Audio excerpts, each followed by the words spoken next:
Right. It's 10:30. I'm going to get started. Welcome to the session on engaging students with story maps. I believe Sarah or Paul already mentioned that these are all being recorded and you'll have access to these presentations after. You will also have access to this presentation I'm giving to you, which is a story map now. I think Susie is going to put it in the chat, which she did. So, and thank you to those who filled out the poll for us. That helps us prepare a bit more for the session today. So in the chat, Susie put in a link. So that is what you're seeing on my screen right now, a presentation called Story Maps. So there will be some interaction with that today. And then you'll also have this to use with your students or colleagues when you're wanting to share with them a bit more about story maps. Before I get too far into the workshop, my name is Jean Tong. I'm the K-12 Education Manager at ESRI Canada and also teacher of geography and history in Ontario. And with me, I have my colleagues, Angela Alexander, who's going to help those that don't have their accounts get set up. So by the closer to the end of the session, when we're doing the hands-on work, you'll be ready to go. And Susie Saliola, who also works in the Education and Research Group, will be helping to answer any of your questions. So if you have questions, pop them in the Q&A, and that will help us to manage those and hopefully get those answered for you, either while I'm presenting, or we can have a chance for some questions at the end as well. So today we're going to be creating story maps. And as I mentioned, if you don't have an account, that's okay. What you're going to do, and I'm going to give you a couple of minutes right now, is go to this website, k12.esri.ca. So that's k12.esri.ca. So you're going to head there, and I'll go there now as well. Sign up for ArcGIS. So this will take you to a form and for you to request your ArcGIS Online account.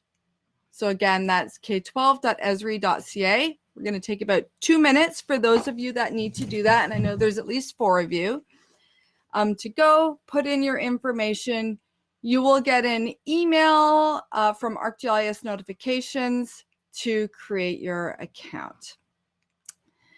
And Angela just put a note in there to make sure to include your school board email address for your accounts. If you don't have a school board email address, you work for another organization or something, just make sure you let us know that in the form.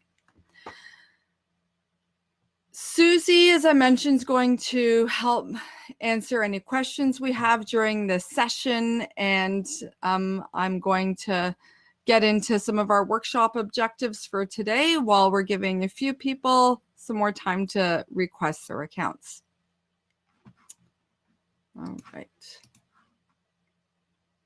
So today we're going to look at what are story maps, learn why, where, and how to use them in instruction.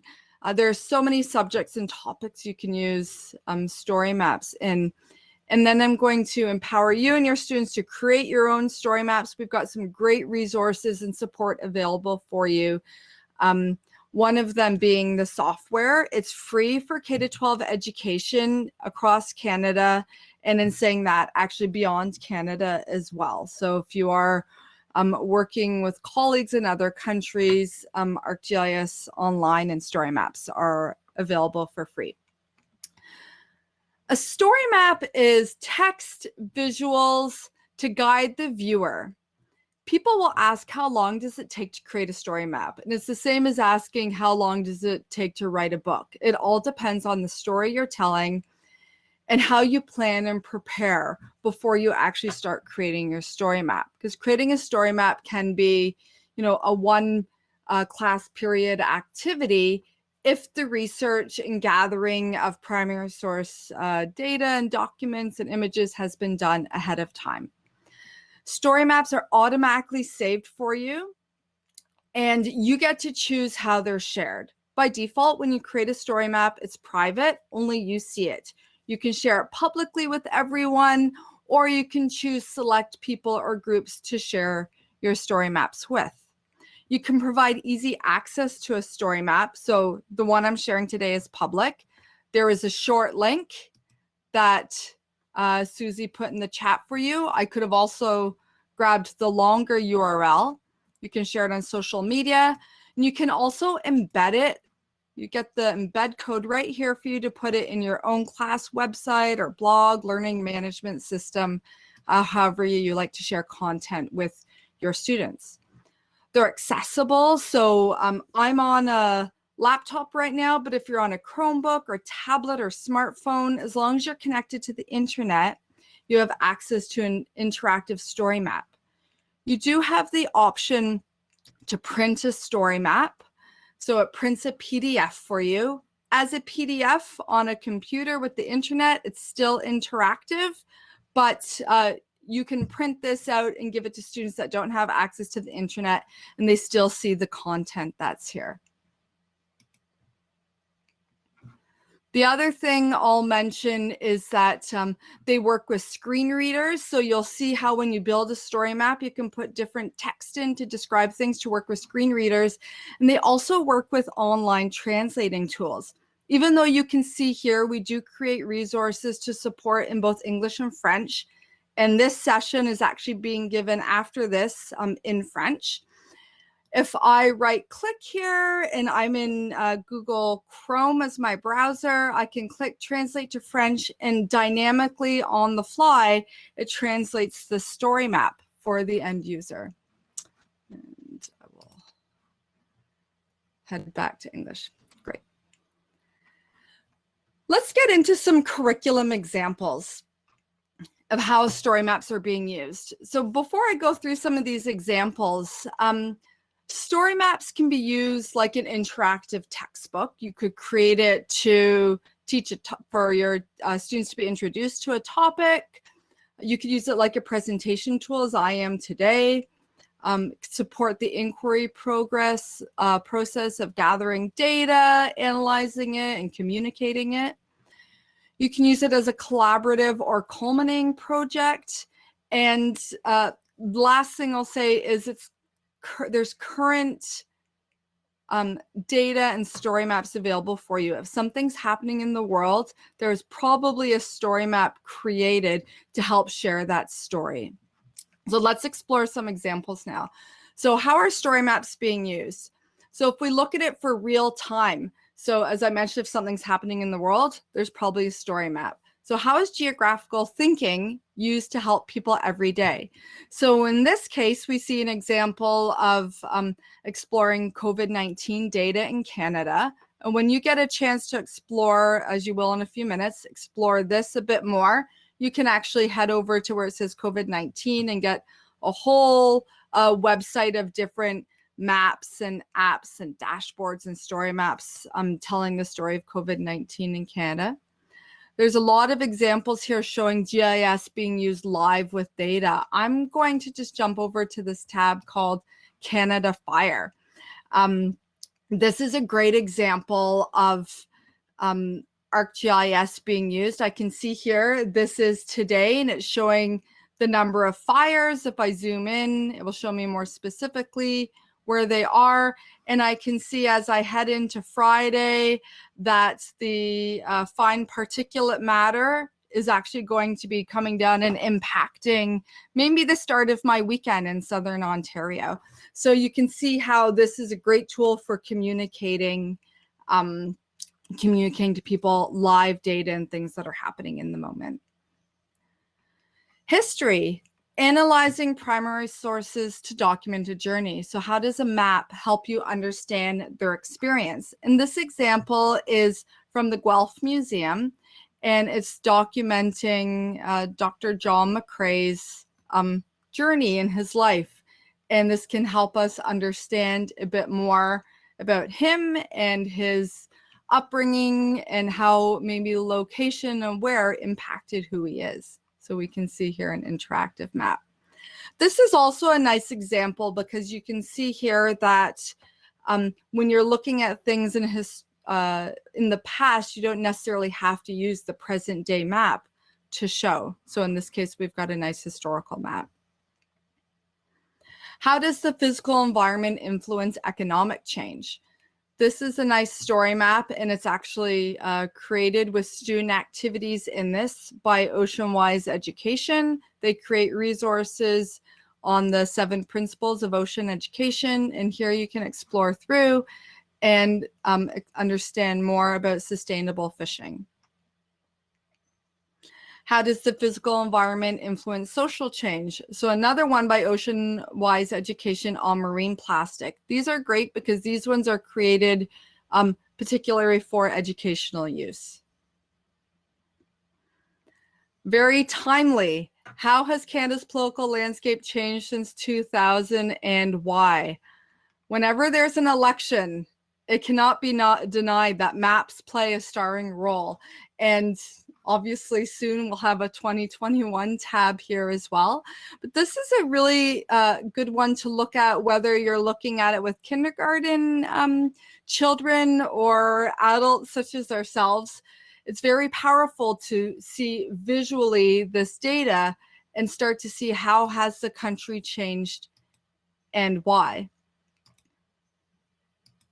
So we can make some predictions for the next tab, but it's really interesting to see that and then to start to explore and understand more about communities. Can you find one that's changed? You know, a number of elections keeps changing which party is representing that jurisdiction. Lots of questions and inquiry that can come from exploring that.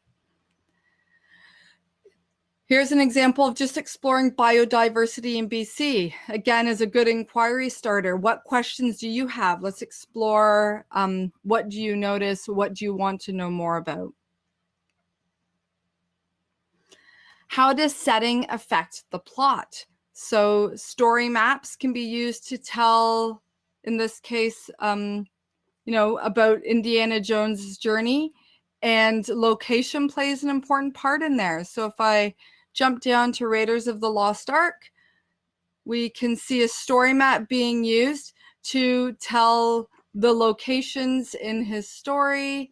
And as I jump around here, we've got he's in Marshall College. And again, you can see just this, the base map or the map that's showing here, it's meant to look more historical than your typical maybe topographic map. So how is this impacting the plot where he's going? This is always a favorite to show, the Marvel superhero origins. A great one, again, to show that you can map anything with a location can be mapped. So this story map is looking at, again, their origin stories. So where do we need more superheroes? What kind of powers would they need? You can have your students go and explore this, look at where, you know, somewhere like this place, there's a lot of superheroes. Why would that be? Maybe a larger population or population density here. And where are we not seeing superheroes? And again, what kind of superhero powers would they need? Let's understand and learn more about that part of the world.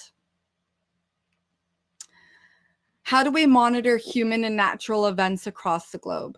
So this is a app created in ArcGIS called the Indicators of the Planet. And these are each geocards. I really like this resource. I know it's quite popular in the, you know, senior grades with their world issues or global understandings courses. You can see who's contributing the data: NASA, NOAA, Global Forest Watch, and the currency of the data. So here within 24 hours, within a week, depending on the data, how they're monitoring it, if it's data that needs to be monitored weekly, monthly, yearly. And we can see here it's looking at physical, not just physical phenomenon, but here, you know, women in parliament, piracy. And any of these cards you click on, it will take you to more information, and along with that, some story maps to explore.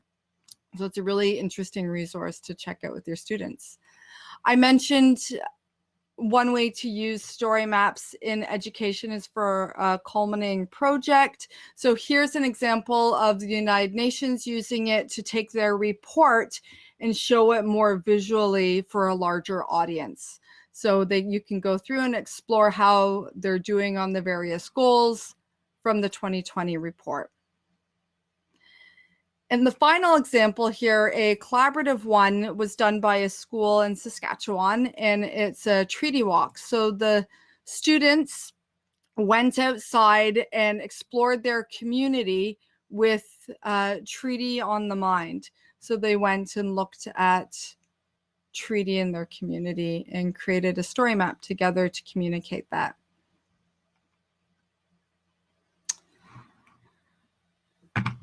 It's time for you to take some action. So what I'm going to do is hand it over to you for 5 minutes.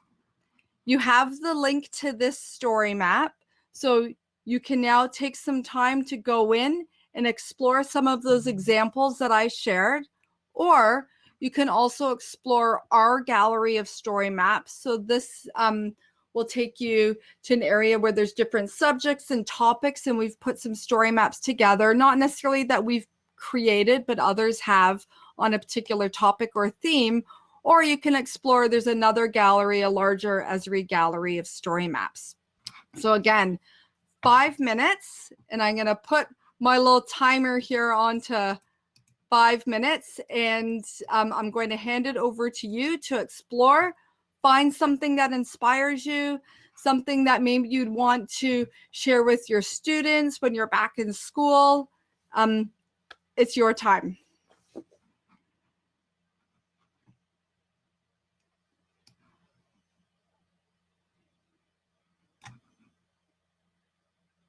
I'll turn off my camera as well, and I'll pop it back on when we're back together.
We're going to come back together. As Susie put in the chat, feel free to share any interesting resources you found.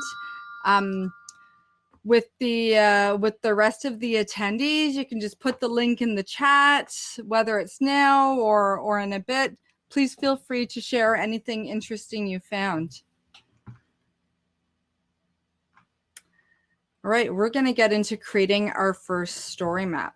So we did this at the beginning. So those of you, again, that did not get a chance yet to request your account, the link was put in the chat, but I'll mention again, k12.esri.ca, and you visit sign up for ArcGIS. I'm going to start with a bit of a demonstration, and then I'll hand it over to you. So depending how you learn best, you can watch me, and that might give you enough to get started. But if that's not, that's fine. We've got a really easy getting started resource in here for you called Discover Story Maps. And I'm just going to click on that now to show you. So this resource was created. So it's something that we actually initially created for teachers to be able to use and give to their students. But we found that it's actually really great for anyone getting started with story maps. But this is something you can take and directly use with your students as well. I've seen students in grade 5 use it, again, right up to adults using it as well. It takes you through what is a story map, how do you create one, and then how can your teacher see your work after. And it's just the simple getting started stages of adding text, images, a map, and then again, sharing that. In this resource, there is text steps for you as well as the visual taking you through all of the steps. So again, I'm going to take you through a bit of that right now in demonstrating getting started with a story, creating a story map, but you'll also have this resource here to use after. So I'm going to go to arcgis.com and sign into my account. Next, I'm going up to the waffle or app picker, and I'm going to choose the Story Maps app. It could be in a slightly different location because you can move it around. Once I've done that, I'm going to create a new story, and I'm going to show you doing it from scratch. Story maps are simple to build, and I'm just going to start with my title slide. As I mentioned, my work is automatically being saved, and it's not viewable to others unless I choose to share it with them.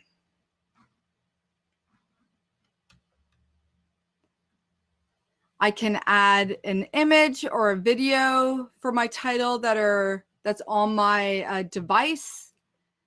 For the title slide, I can also choose the focal point for my image and provide attribution that links right back to the source of where I got the image.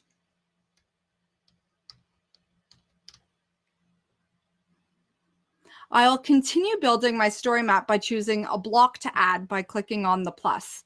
I can add text or media. There are a number of different text options. Since I've done my research, I can just copy and paste my text right in here. I'm going to continue adding by clicking on the plus and now choosing another block. I'm going to add something called an image gallery. There's a helpful pop-up there telling me what that is. I can choose up to 12 images to create this collage. I can reorder this, and I can even change the sizing.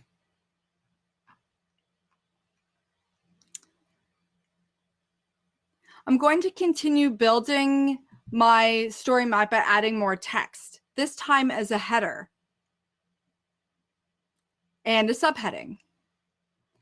In this story map, you can paste a URL to add an image from online. It doesn't have to be on your device. Here I'm going to add the attribution below the image and hyperlink the text to reference back to the site, same as I did on the title slide. Now I'd like my story map to continue on the left of the image, and I can do that by changing where my image is. Adding a map is easy with this Express Map option. I can search for a location or a place of importance and add that to my map. I can provide information about that location by including a title, a description, and an image. I can even change the color of the point or the pin. There are a variety of options of what you can add to your map, including points, lines, areas, text, and arrows. Arrows are a nice way to show movement on your map. I can continue building the map in here, but I can also return to it later by clicking on, I can change the size here, but if I click on the pencil, it will let me continue editing my story map. And again, I can provide alternative text for screen readers and accessibility. Another type of text I can add is a quote. I can customize this quote to be a different color, bold, or italicized. You can easily rearrange the content in your story map by dragging a block to a new location. So I'm going to bring the map below the quote. You can also embed live content from the internet. This could be a web page. In my case, I'm going to link to a tweet. The tweet remains interactive right inside of my story map. Let's preview what the story map will look like published. I can choose the type of device. In this case, we're going to look at it as a tablet.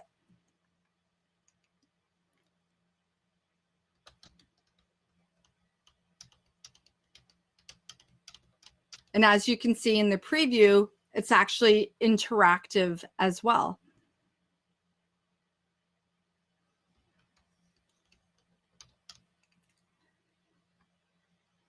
I'm going to head back into the editing mode to publish my story map.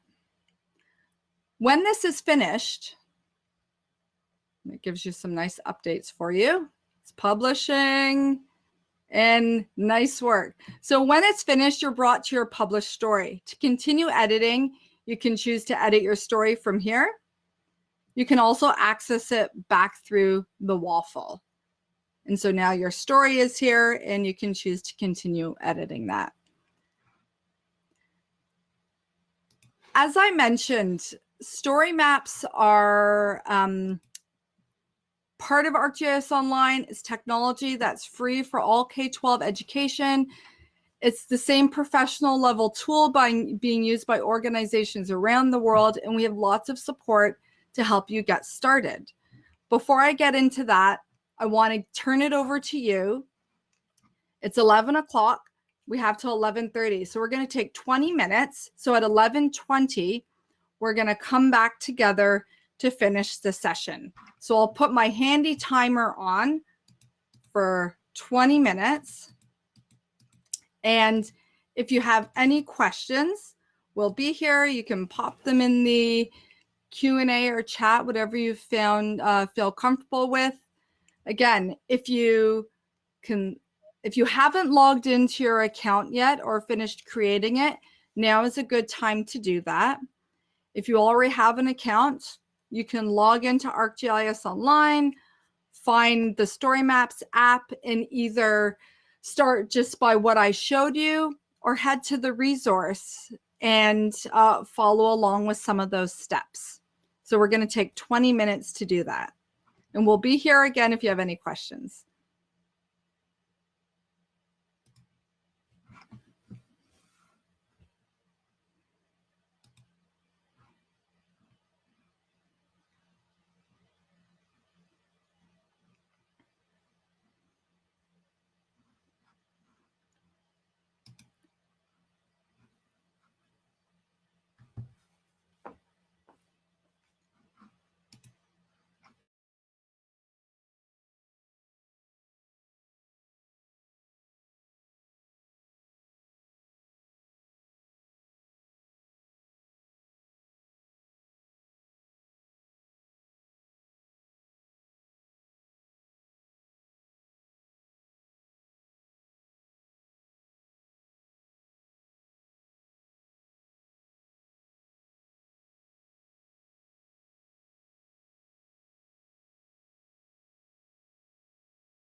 I see some questions coming in while they're building story maps, so please don't feel like you have to dial into what I'm saying right now. But one question came in about trying to draw an arrow on the map, and the whole map is moving.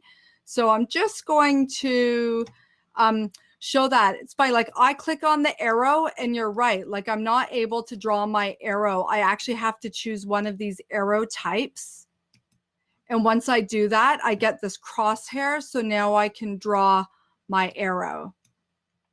So, and if I actually hold that arrow, I can drag it down to the trash can. So again, if I just click on the arrow, I have this hand in the arrow and the pointer. It's not actually letting me draw the arrow, but when I choose the type of arrow to draw, I get this crosshair now on my map, and I can do that from point A to B. I can change the line stroke, and I can actually give it some movement on the earth by curving the arrow as well.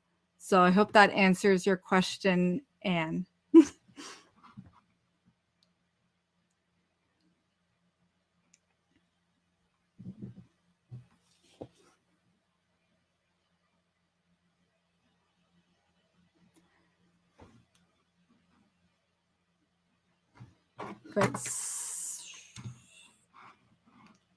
Yes, I will answer some questions about the student accounts at the end of the workshop. Thanks for the question.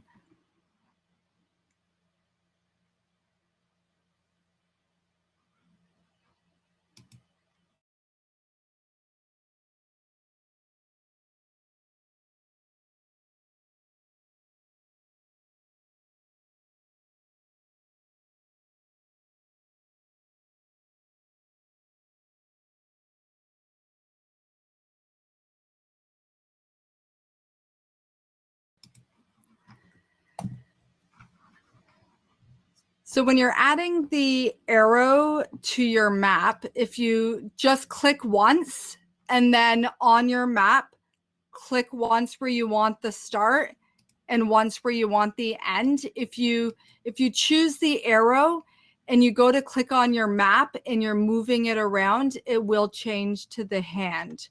So again, you just have to kind of click and try and keep your mouse still so it can add the point. If you have the crosshair and you click to add that starting point and you're moving your map around at the same time, it won't add it. Great. That's great. Thanks.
All right. I've seen some really good questions coming through, which I will get to, and maybe Susie, if there's anything, or Angela, you want to add as well with the questions and answers, you can unmute yourself. Your story maps that you've been working and starting to create, again, they're all being saved automatically. So if you want to go back in to continue working on it, when you sign into ArcGIS Online and head to the Waffle app picker and go to story maps, you'll see now, if you didn't have any there before, you will see the story map that you were working on in this session. So that's an easy way to get back to that. If you click on it, it takes you to see it. You can go to more actions here. I didn't show this. This was just getting started with story maps. There are some really great questions, and some of the questions actually are really good. You might be interested in attending our session at 1:30 today about taking story maps to the next level. And Angela's facilitating that one, and she'll show you some of these other builders within the story map tool called immersive builders, and that gets really interactive with things called map actions. And that's where you can actually, if you have a collection of geotagged photos from a vacation or field study and you want them to automatically populate on your map, you can do that in story maps. We just didn't get to that in our 1 hour we have together in this session. I'll point out here, when you go to more actions, not only can you continue editing it, you can duplicate your story map. So say you create one and you teach various classes or grades or over different years, you can duplicate your story map and then edit it specifically for that next class or next year. You don't have to start from scratch again, which is really handy. Right now, you can only duplicate your own story maps, but they're working on the capability that if people allow you to copy their story maps, that you can do that too. Right now, you can just duplicate your own. And of course, you can delete your work here as well. Back on our website, I wanted to point out, not only can you sign up for ArcGIS accounts here, but you can also find our resources, so our lessons and activities. We have, some of you already explored our activities. These are usually story maps for you to interact with as a lesson or activity, or as a lesson, or like an interactive kind of textbook. And there's also tutorials and other things you can explore in here for our resources specifically for you to use in your teaching. There was a question about student accounts and how to request those, and there's lots of possibly privacy implications and security implications. So one thing to know with ArcGIS Online is it is licensed in all but 2 provinces in Canada at the Ministry of Education level. So that means that we have done work to go through privacy impact assessments and how best ArcGIS Online can be used with the under 18-year-old group. In saying that, I do also recognize that school boards and school divisions might have their own privacy rules. ArcGIS Online is a tool used by, as you've seen, some organizations around the world that United Nations and NASA, and so it's a professional level tool. So there's a lot of documentation to support the privacy and security behind ArcGIS Online. So for student accounts, you would actually go to the same area you did today if you were signing up for your accounts, but instead of filling in, obviously we don't need any information on your students. You can see here that we cannot process student accounts unless they're requested by a teacher, parent, or guardian. And you can go to the hyperlink here, and you'll see on the student request form, we need the adults' information, so we know who's requesting it. And for your students, we just simply ask how many accounts you need. Angela does most of the work in processing and getting the accounts sent out for your students. What would happen is the teacher, you would be emailed with, if you asked for 10, you'd be emailed 10 usernames and a temporary password that your students would change when they sign in. Now, in saying all of that, there are a number of school boards and even like the province of Nova Scotia that has something called single sign-on set up. So when you log into Microsoft or your Google Classroom or other learning management system, you might automatically have an ArcGIS Online account and already be signed in. We have that information if you don't know that at your board or where you teach, so you can fill in the request form. And if you are in one of those areas where they have single sign-on, Angela will let you know that you don't need to create a separate account. So, but definitely if you're looking for more information on that, be happy to speak with you on that.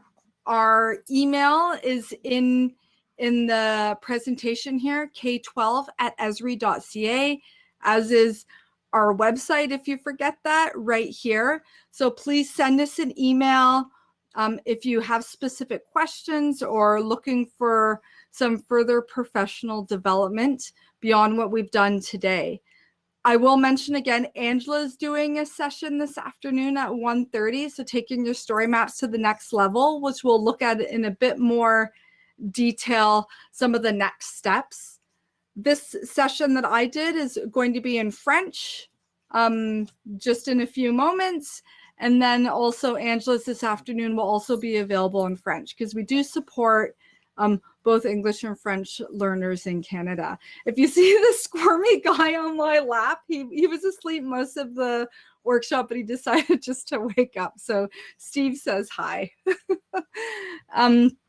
With that being said, Susie or Angela, did you see any other questions that came up that we should address now? We just had a question come in asking, how can a group of students collaborate on a story map? Yeah, we have a resource. I'm just going to get back to our website here. We have a resource called, I'm going to jump to that. ArcGIS Online, I believe it's the 6x6 tips and tricks. And this one actually touches on that.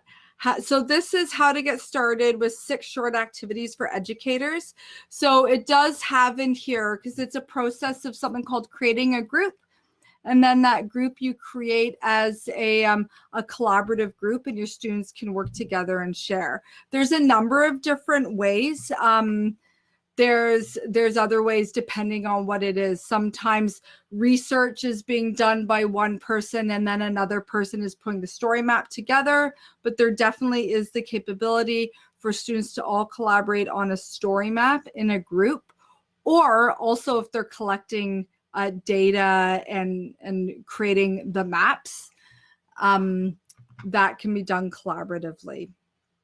So this resource, the 6x6 tips and tricks, which I will, let's see, pop into the chat here, is a good one to have a look at getting started, and it does touch on groups and collaboration. Actually, I did see a question come in that asked about in the map, like by default, mine is showing just gray and white because that's the theme I chose, but you can choose your base map in here. There's a little setting here that has a lot of different options for you, including here all these different base maps you can choose, and that's in the Express Map option. There's another tool which we're not really getting into much today, ArcGIS Online, and in here there is a tool this is where if you want to build a map where you're adding layers, so you might be adding transportation layer, you might be adding ocean temperature, whatever you're studying, or rivers or watersheds or landform regions. So there is in here a map builder, map viewer, where you can actually layer data and do analysis of that data. That can be brought into your story map if you're wanting to create a map that goes beyond just adding your points, lines, arrows. You can definitely build a more robust map. But for getting started with story maps, we thought we would just touch on the Express map today. We just did the tip of the iceberg, but I hope that you all were able to come away with one thing, whether it's a story map that's already created or a resource that you can bring into your teaching, or you can see a project where you might use having your students create story maps as an option. So I want to thank you again for giving us your time today to learn a bit more about creating story maps. And if you have any further questions, please definitely send us an email and we'll be happy to help you out.